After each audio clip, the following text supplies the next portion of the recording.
To start printing, you'll need your project paper with your grid on it. You're going to need a little bit of water with a brush. You'll need obviously your styrofoam with your design already on it. This has been used, that's why it's pink. And just make sure that there's an arrow pointing to the corner that you want to be in the center. You'll also need markers. Crayola markers work the best, or any kind of non-permanent markers. The area that you're going to print in, what we're going to do essentially is stamp into the corner, and this arrow is going to point toward the center. Okay, so what we're going to do first is actually moisten the paper. So take a little bit of water, not a lot, just a little, and trace around the edge, the border here, like this. Take your time. You need it to soak into the paper, not float on the surface of the paper. So I'm going to coat this entire square, not the whole paper. Take your time with it. You're moistening it, and you could see there's like a little bit of a sheen. So it's a little bit of shine, but it's not dripping and flowing everywhere. So now I'll take my square and color it in. I'm going to use a little bit of purple and just coat the whole thing. Your hands can sometimes get in the way, your fingers like this. So coat it really well.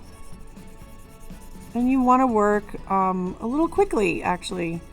So that paper is going to dry if I let it sit too long, and so is this marker. Now I'm going to take this, and I need to look at the back. So here's my whole paper. So this corner needs to line up with this corner, and the arrow's facing the center of this paper. So now I'm gonna make sure it's lining up. So I'm just sort of hovering above my pencil marks to make sure it's not crooked or anything.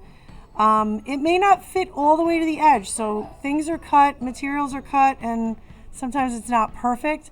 I think the most important is that it lines up to the corner or these inner lines, okay? So I'm gonna actually touch, here we go. Now it's touching the paper, I'm letting go.